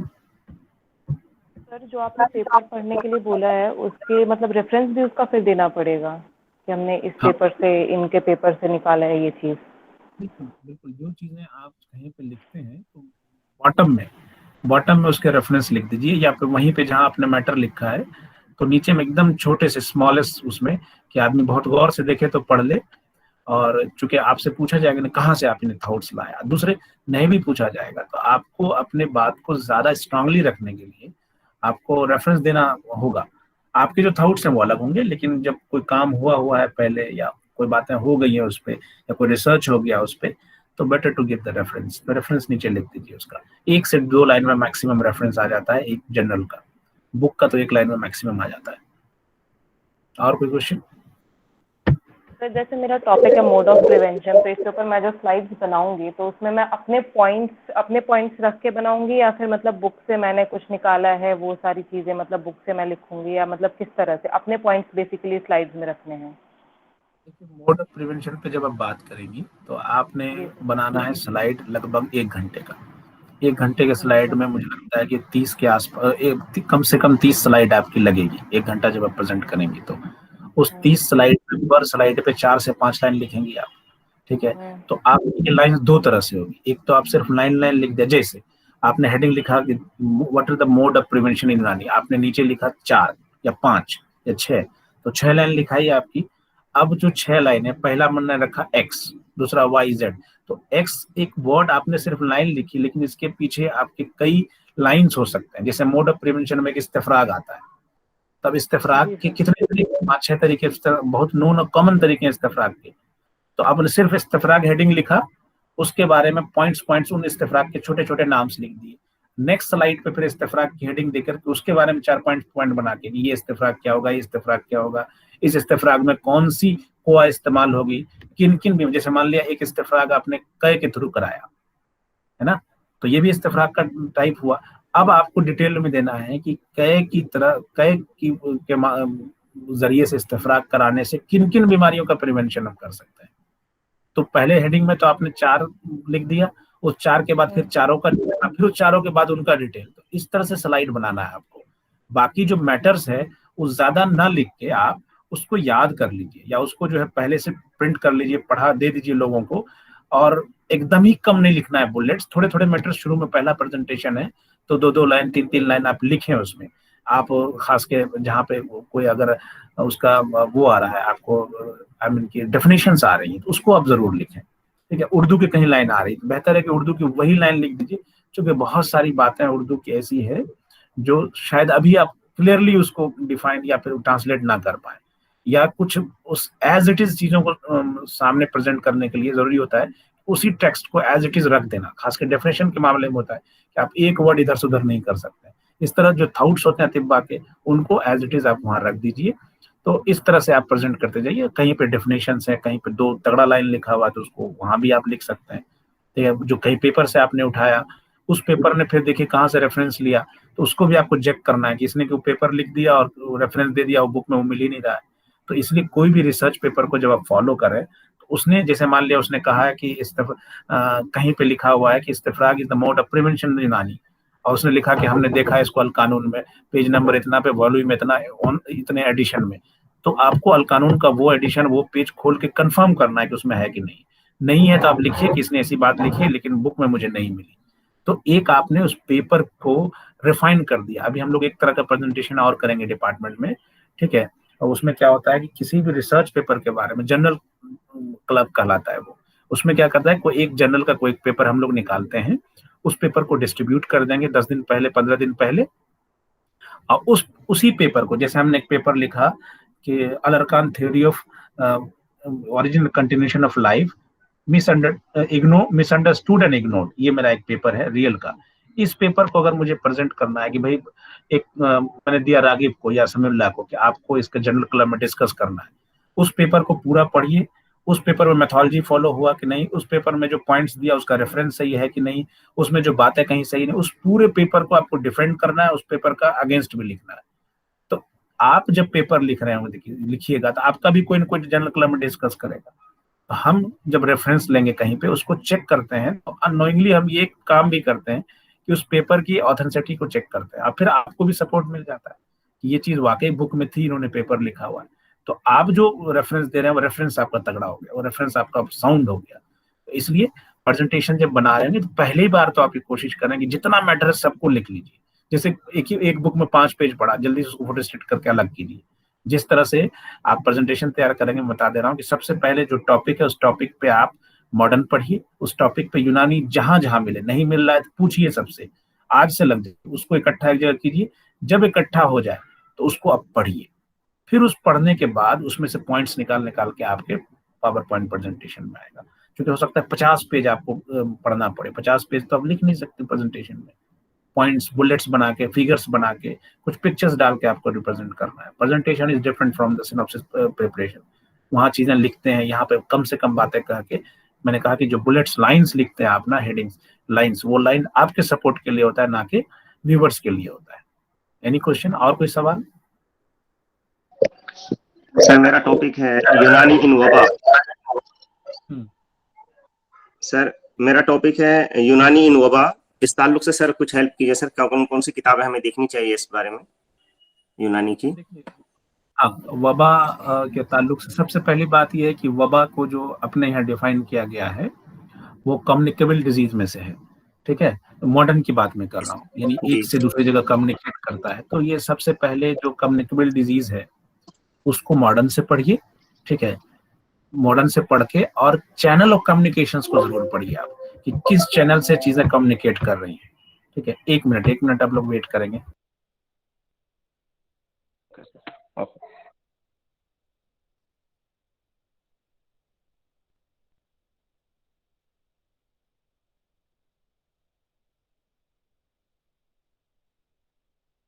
आप लोग क्या करें कि चैनल कम्युनिकेशन को पढ़िए, ताकि डिजीज के एलिमिनेशन में या ट्रैकिंग में, रोकथाम में वो चैनल कहाँ कहाँ करेगा। फिर यूनानी की बुक में जाइए, वबा का जहां जहां जिक्र आया है, आपको वबा के लिए पढ़ना हो तो सबसे पहली बुक आप पढ़ें, वो बुक है आपको इब्न सीना की बुक पढ़ें। ठीक है, उसमें वबा का तज़किरा है। अच्छा, इस तरह से नहीं आएगा कि एक वबा की हेडिंग हुई या वबा से रिलेटेड सारे मर्ज वो लोग जिक्र कर दें। इवन के उस तरह के मर्ज आपको देखने पड़ेंगे। कहीं पे आपको जिक्र आएगा कि हवाओं से फैलने वाली बीमारियां या हवाएं खराब होने से मुतगय्यर हो जाने, हवा में तगय्युर हो जाने के बाद की वजह से कैसे कैसे बीमारी होती है। जैसे अपने एक कॉन्सेप्ट आया है कि ताफुन सड़न से होता है। ठीक है, सड़ जाती है चीजें, और वो चीजें सड़ने के बाद जब वो धुआं बन के, दुखान बन के हवा में उड़ती है तो हवा को तगय्युर करते हैं।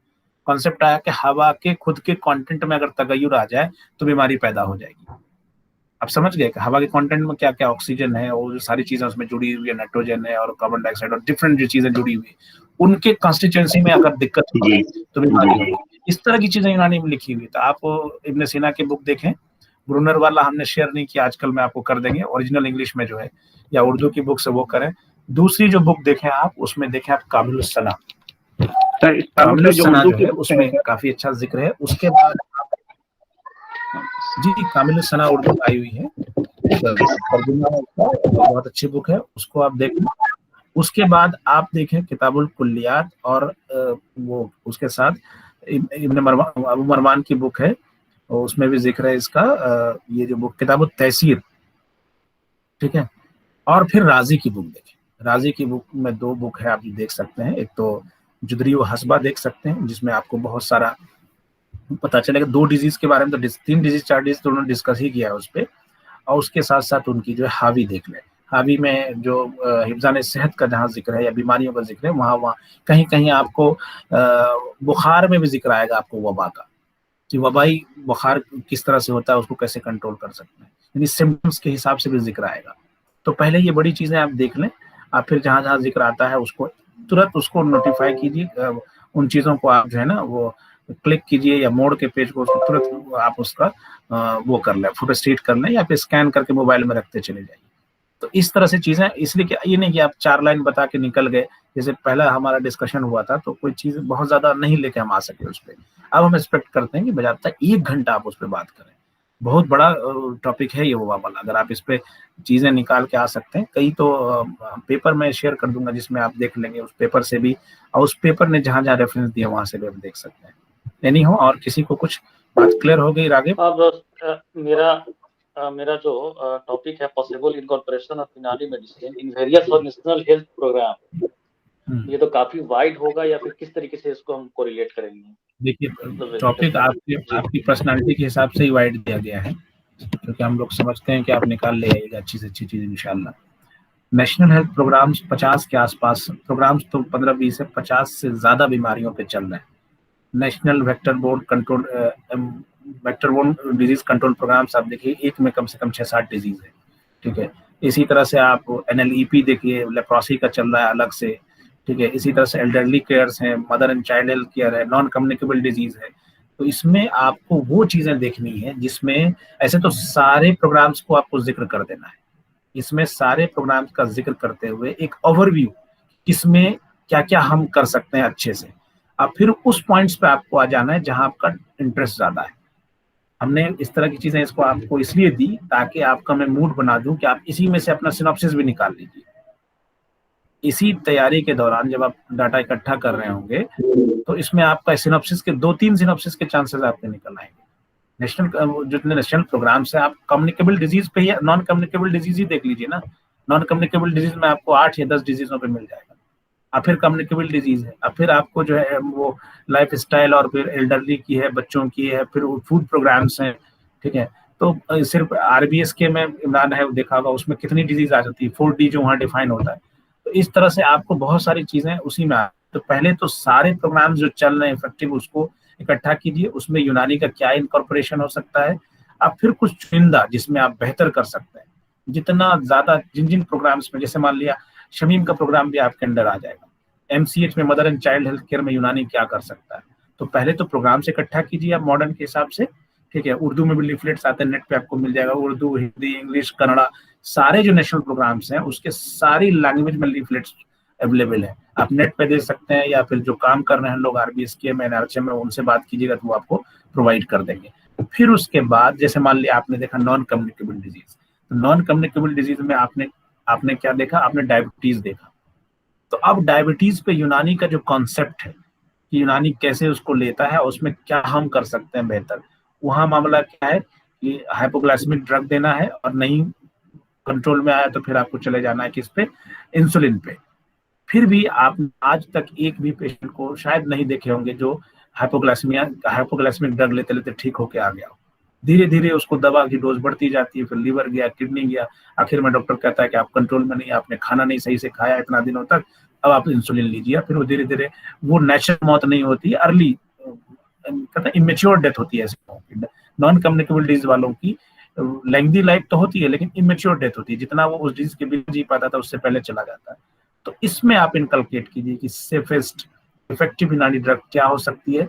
ना सिर्फ ड्रग, बल्कि आप अपनी थ्योरीज भी इनकलकेट कीजिए कि हमारे यहाँ डायबिटीज का क्या कॉन्सेप्ट है। सिर्फ हाइपोग्लाइसेमिया हम देते, कुछ दवाएं हैं हमारे यहाँ भी लिखा गया है कि जो शुगर को कम कर दे, लेकिन शुगर को कम करना ट्रीटमेंट नहीं है, ये फौरी तौर पे एक इलाज है। आपको लॉन्ग रन में क्या करना है, शुगर क्यों चला जा रहा है खून में, सर्कुलेशन में क्यों आ रहा है, जबकि उसको ज्यादा हो रहा था तो ग्लाइकोजन रिजर्व पर चला जाना चाहिए, लीवर में या दूसरी जगह मसल्स में इकट्ठा हो जाना चाहिए था, ये ब्लड में क्यों आ रहा है। तो ये फॉल्टी मैकेनिज्म जो है यूनानी में वो कहलाता है हजमे उरूक या हजमे कब्दी, हजमे उज़वी की खराबी। अब आपको इस कॉन्सेप्ट पे बात करनी है। अगर मान लिया डायबिटीज पे भी आप काम करना है, डायबिटीज पे बहुत सारी थेसिस होती है, लेकिन यूनानी कॉन्सेप्ट पे हो ही नहीं रहा है। इस तरह के ओरिएंटेशन हर डिजीज में आप लेकर आइए। Mother and child health care पे, ANC केयर पे आप क्या कर सकते हैं, ठीक है। और भी जैसे एल्डरली के लिए, स्कूल गोइंग के लिए, आप फूड से, जैसे न्यूट्रिशन की बात होती है ना, तो आप गांव में उगने वाले फूड को कैसे रिकमेंड करेंगे जो ज्यादा न्यूट्रिशन दे, किस तरह की दालें वो खाएं, किस तरह की चीजें ज्यादा लें, ज्यादा उनको न्यूट्रिशन, चावल के बजाय रोटी लें। इस तरह के सजेशन हर प्रोग्राम को पहले इकट्ठा कीजिए। या फिर आपने मलेरिया ले लिया, तो मलेरिया में दवाओं के अलावा वेक्टर कंट्रोल की भी चीजें हैं, आसपास सफाई रखना, वेक्टर कंट्रोल, अपना प्रोटेक्शन, पर्सनल प्रोटेक्शन, घर का प्रोटेक्शन, खिड़की से लेकर, ये सारी चीजें। उसमें हर्बल का क्या इस्तेमाल हो सकता है। अभी भी देख लें कि टॉप की मलेरिया की जो आपकी कीटनाशक दवाएं चल रही है वो गेंदे के फूल से बना हुआ है। अभी आपको उसका नाम नहीं बताऊंगा, आप ढूंढेंगे तो निकल आएगा, तो वो भी हर्बल। इस तरह से कैसे आप अपनी चीजें इनकलकेट कर सकते हैं। यूनानी अप्रोच टोटल, हमारा सिर्फ ट्रीटमेंट अप्रोच नहीं होगा हाइजीन के कम्युनिटी मेडिसिन के स्टूडेंट का, हम ओवरऑल अप्रोच रखेंगे, प्रिवेंशन भी, मैनेजमेंट भी, ट्रीटमेंट भी, उसके बाद रिहैबिलिटेशन भी, यानी डिजीज हो जाने के बाद जो सीक्वल डेवलप हो जाता है, जिसको हमको कहते हैं ना कि अर्ज बोलते हैं, तो उस अर्ज को भी कैसे हम हैंडल कर सके, ये पूरा अप्रोच लेके आइए। टाइम लगेगा, अभी आपको है 2-4 हफ्ता। सबसे अच्छा प्रेजेंटेशन हर कोई सोचे कि मैं सबसे अच्छा करूंगा, और इस पहले प्रेजेंटेशन को इफेक्टिव बना दीजिएगा, आपका पूरा 3 साल इफेक्टिव होगा। फिर आपको सिनॉप्सिस में दिक्कत नहीं होगी इंशाल्लाह, फिर पूरे थ्रू आउट रिसर्च में आपको दिक्कत नहीं होगी। किसी से कंपेयर नहीं करना है, लेकिन हाँ बेस्ट कंपेरिजन आपस में करना है। ठीक है समीला, और कुछ इसमें क्लियर हो गई तो पार्क तो अच्छा इफेक्टिव होगा उसको अगर से पार्क की बुक तो अच्छी होगी, पार्क अच्छी है, लेकिन आप एक और गुप्ता एंड महाजन की बुक आती है, ठीक है। पार्क की मोनोपोली है, लेकिन डाटा है, लेकिन गुप्ता एंड महाजन भी एक अच्छी बुक है जिसको आप वो कंसल्ट कर सकते हैं मॉडर्न के लिए। और कोई सवाल आप लोग में से कोई है? हमारे पास 10 मिनट, इसलिए कि सारी चीजें पूछ लें, बाद में जितना सवाल पूछ के क्लियर हो जाएगा आपका, देखिएगा प्रेजेंटेशन कितना अच्छा होगा इंशाल्लाह। पहले इकट्ठा कीजिए चीजें, इकट्ठा करने में सोर्स कहाँ से लेना है, इसमें दिक्कत हो कभी भी पूछ सकते हैं, ग्रुप में पूछ सकते हैं आप। और फिर उसमें भी और रिफाइंड में, जैसे आपको थोड़ी सी दिक्कत अभी होगी यूनानी ढूंढने में, यूनानी लिटरेचर में, तो वो पूछते जाएगी, मैं बताता जाऊंगा कहाँ क्या मिलेगी, तो इंशाल्लाह आ जाएगा वो सारी चीजें। और जो जो टॉपिक आप लोग को दिया है ना, मैं ये समझ के मैंने दिया है कि मैं जानता हूँ कि आपका कैलिबर है, उस पर अच्छा कर सकते हैं। जैसे रागिब को टॉपिक दिया वबा में, आप लोगों में मेरा यकीन है, हो सकता है कि मैं गलत हूँ, जो रेफरेंस यूनानी का सर्च करने में रागिब बहुत एफिशिएंट है, क्योंकि अरबिक इनकी अच्छी है, इनका मदरसा वाला मामला अभी तक जिंदा है। मदारिस से तो शमीम भी है, लेकिन कम्प्लीटली रागिब की अच्छी पकड़ है लैंग्वेज पे, तो मैं यकीन करता हूँ कि ओरिजिनल बुक से ये सोर्स ढूंढ के लाएंगे। यूनानी कॉन्सेप्ट में जो हमने एक और दिया है उसको मरियम को, तो जो पहला प्रेजेंटेशन किया था तो उससे मुझे लगा कि नहीं, इस पे ये प्रिवेंशन पे कर पाएंगे कंपैरेटिवली समीउल्लाह के, शमीम के और इमरान के, ठीक है। और शमीम का इंटरेस्ट था एमसी में अच्छे से, उसने कुछ काम भी किया है, उससे बात भी हुई थी मेरी, तो उसी हिसाब से उसको दिया गया। ये जो दिया गया है आपको फील्ड वाला, खास के समीउल्लाह को, तो वो इसलिए चैलेंजिंग आपको इस तरह दिया गया, बड़ा दिया गया है कि हम, तो मेरा यकीन है कि आप इंशाल्लाह उस पर अच्छे से इकट्ठा करके चीज़ों को ले आएंगे, और करना भी चाहिए। इस तरह के लोग आपसे, आपके सर्किल में जुड़े हुए भी, जो फील्ड में काम कर रहे हैं, ठीक है। और इमरान को जी इसलिए दिया गया है कि ना कि इमरान RBSK में, बल्कि वहाँ ड्यूटी भी शायद इनकी लगी होगी, तो वो जो ज्यादा करीब है जिन डिजीज के, जहाँ अप्रोच है, वो इस तरह से प्रेजेंटेड इसलिए डिजाइन किया गया। और आप लोग मूड बनाइए, अभी हम नहीं कह रहा हूँ कि यही आपका सिनॉप्सिस होगा, लेकिन इस प्रोसेस में आपको सिनॉप्सिस दिख जाएगा कहीं ना कहीं कि अरे इस पे मैं कर लेता हूँ, उस पे कर लेता हूँ। या आपस में जो लोग, जैसे कोई जेई पे काम कर रहा है, तो उसको अकेले नहीं छोड़ देना, उसका यूनानी पोर्शन क्या हो सकता है, उसमें यूनानी का क्या हमारा अप्रोच हो सकता है, तो उसमें दूसरे लोग उसको मदद करेंगे। इमरान को इतना समय का काम है, उसमें इमरान मदद करें, सब आपस में। एक आदमी का प्रेजेंटेशन, आप 5 का प्रेजेंटेशन होना चाहिए, तो क्या होगा इससे कि ये 1 महीने में आपका ये 5 जो वैलिड टॉपिक है, आपका 5 का तैयार हो जाएगा। वाइवा में बोलने का हो, क्लास में लिखने का हो, या कुछ भी हो, कहीं प्रेजेंट करना हो, 1-2 महीने के बाद आप दीगर डिपार्टमेंट के लड़कों से डिफरेंस देखने लगेगा अपने अंदर, ठीक है। आपको लग रहा हो कोई ज्यादा बोल ले रहा है, कोई ज्यादा कर रहा है, वो सारी चीजें आपके अंदर भी आएंगी और ज्यादा अच्छे से आएगी इंशाल्लाह। बस जो असाइन की जा रही चीजें उसको अच्छे से कर लीजिए, उसको बार बार देखिए, पढ़िए, और उसमें कंजूसी कीजिएगा, तो फिर ये जो एस्केपिज्म है ना, 1-2 बार हम लोग भी सख्त होंगे, फिर छोड़ देंगे, उसमें कोई मसला नहीं है, क्योंकि इस लेवल पे आके आपको सख्ती तो नहीं की जा सकती। लेकिन अगर सही से एंजॉय करना है, NIM से भी बहुत सारे लड़के निकलते हैं, आधे से ज्यादा का प्रेजेंटेशन अच्छा नहीं हो पाता। वजह क्या है कि वो उस 3 साल में छोड़ते चले गए, किसी तरह मौका निकाल के, कभी बीवी बीमार पड़ गई, कभी नानी बीमार पड़ गई, तो कभी इमरजेंसी में छुट्टी में घर जाना पड़ा, या कभी ऐसे ही बुखार आ गया खुद का, कह कि वो प्रेजेंटेशन छोड़ते रहते थे। तो हम लोग अब देख रहे हैं कि वो आज जो जिद पकड़ लीजिए, हमको जितना अच्छा दिया गया उससे अच्छा करेंगे, तो इंशाल्लाह फिर कोई दिक्कत नहीं होगी। और कोई सवाल हो आप लोगों का तो पूछें, जाइए, रोजा लगेगा आप लोगों को भी आज इंशाल्लाह। लेकिन नेक्स्ट प्रेजेंटेशन, इस चीज का ध्यान रखना है, टाइम से हो एकदम।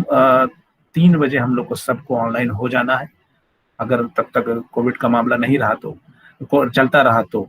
अदरवाइज अगले प्रेजेंटेशंस में हमारे टीचर्स भी होंगे, दूसरे डिपार्टमेंट के टीचर्स, स्टूडेंट को भी हम इनवाइट करेंगे, तो आपका व्यूअर रेंज जो है ना पहले से ज्यादा होगा। तो इसके लिए आप लोग तैयार रहें कि अच्छे से प्रेजेंट करना है इंशाल्लाह। और कोई सवाल हो तो बताएं, अदरवाइज नहीं तो we are gonna shut down this meeting right now. ठीक है, ओके, थैंक यू। चलिए ठीक है सर। ओके, अस्सलाम वालेकुम सर। अस्सलाम वालेकुम। और ये जो प्रॉब्लम है इसका 18 वाले प्रेजेंटेशन का, तो रागिब आप देख लें या दूसरा कोई देख लें, 18 में कर दीजिए, या तीसरा पे कोई कर ले, शमीम वगैरह, शमीम का थोड़ा तैयार है, आप 18 कर दीजिए, फिर वो सीक्वेंसिंग आपस में दूसरे को मदद कर दीजिए, चेंज हो जाएगा। आपस में डिसाइड कर लीजिए ताकि किसी को दिक्कत ना हो।